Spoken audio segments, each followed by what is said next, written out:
My name is Kenny Brinker. We farm by Auxvasse, Missouri. We have a corn, soybean, crop rotation, everything done no-till with cover crops. And then our main enterprise is a farrow to finish hog operation that goes with it. We've got all the family involved. My wife Susan, I have 3 children. My one son is out spraying today and the other one is out planting beans.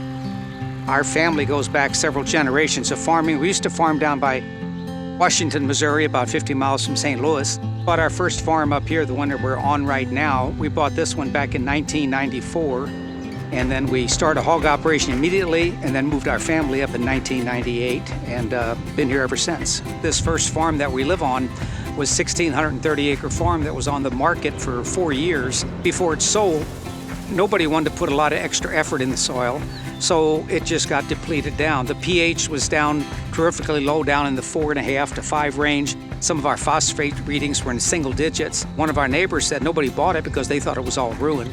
Well, we started right away with building it back up, liming it.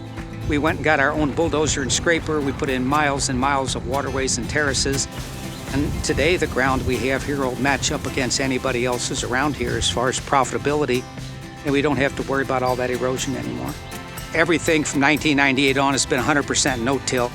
And just since about 2014, I guess it was, we started experimenting with cover crops. The first year we put in about 500 acres of cereal rye and then put in soybeans after that. We terminated it. And that worked so well, the next year we went 100%. We've been doing it ever since. Our main focus on our no-till and cover crops is erosion control.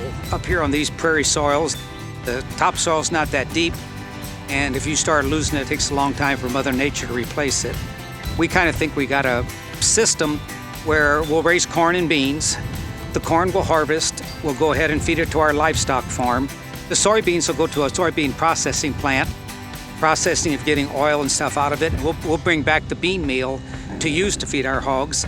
The hogs grow up, we sell the hogs then, and everybody gets a pork chop or a slab of bacon. And then we take those nutrients from the hog manure and spread it back on the ground again to raise the next crop. Well, sustainability to us is making sure that the land, the resources are available for the next generation.